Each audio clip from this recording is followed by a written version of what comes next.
Leaving home was hard. I had to leave behind my family and my friends and everything I knew. But Nova Scotia didn't have the support systems and healthcare that I needed, so ultimately I had to leave, and it's the best decision I've ever made.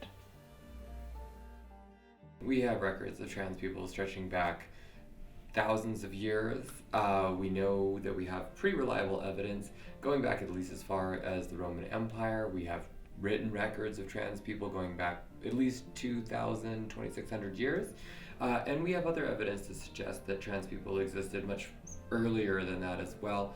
From this, we can look at a lot of myths and legends that document the existence of people that clearly have genders outside of male and female constructs.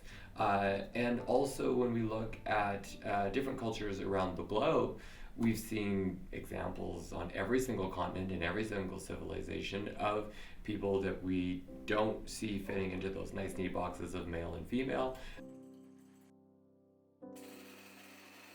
You know, I think I started rebelling at such a young age because I was told I couldn't be who I was, that being trans was just a phase and that it wasn't real.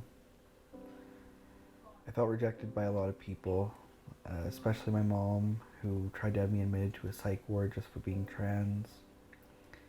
And it was around that time that I started looking to drugs and partying and just about anything to rebel and numb the pain of what I was going through. I used to be an honors student and cared a lot about school and working hard, and I lost sight of all of that in order to try and fill the void that was created. I left home and it was hard, but it was something I had to do to survive. Growing up in Cape Breton, there were no trans people around that I could rely on for support or guidance. There was no resources or experts, and at the end of the day, I just needed to be myself somewhere, anywhere really, where I could just exist, and ultimately that meant leaving. I think our job as nurses is to make sure that we're educated and we're informed and we're, looking at our own biases and our own feelings and even our own political views. And our job is not to judge, and our job is to care, and our job is to give people what they need when they need it. And it doesn't matter how we feel about it. One of the things we are taught as nurses is that we have a code of ethics and you have to follow that. And if you don't feel like you can follow it, then it is your job to excuse yourself, because the person that you're caring for has the right to be cared for. And it doesn't matter if you don't agree. It doesn't matter if you don't believe where their life has led them. You have to treat them with respect and dignity. Gender affirming care looks like a lot of things. It looks like being able to use the pronouns that you would like that are yours, being referred to by the name that is yours, haircuts, clothes shopping, things like that. All those little things, those are also a part of gender affirming care.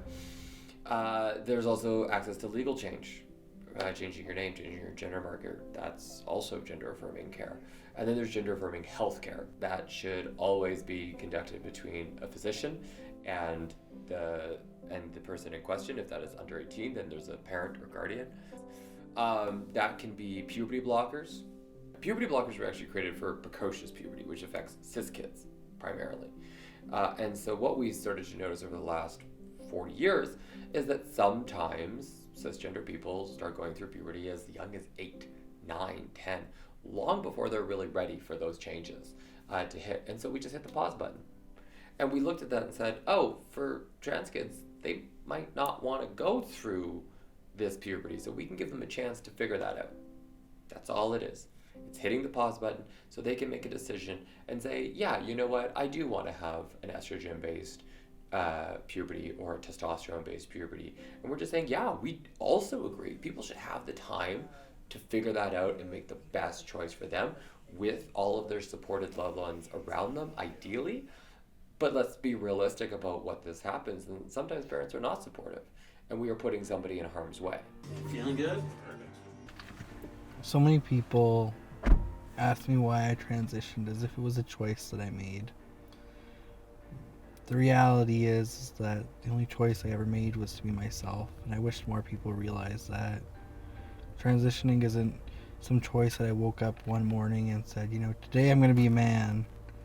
Instead I said, today I finally want to be myself, and that's the difference. If I had a choice, I never would have chose to live with so many hardships. But that wasn't a reality I was given. Well, allyship looks like a lot of things. The first and foremost is to never vote for a party that would take away queer and trans rights.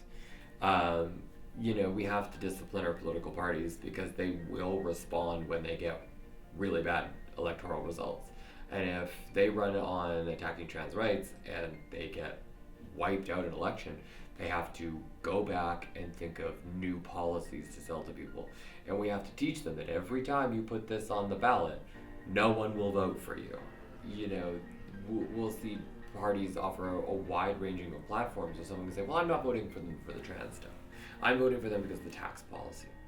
That just tells me what my human rights are worth. How much tax return did you save? $4,000?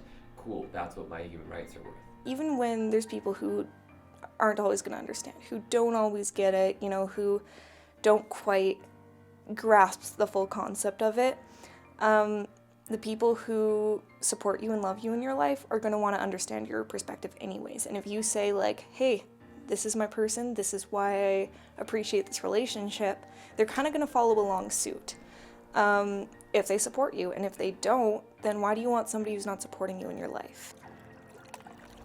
When I left home, I knew I was looking for myself, but I never realized that I was going to find home in myself and in this new place with so many amazing people surrounding me and such an amazing support system.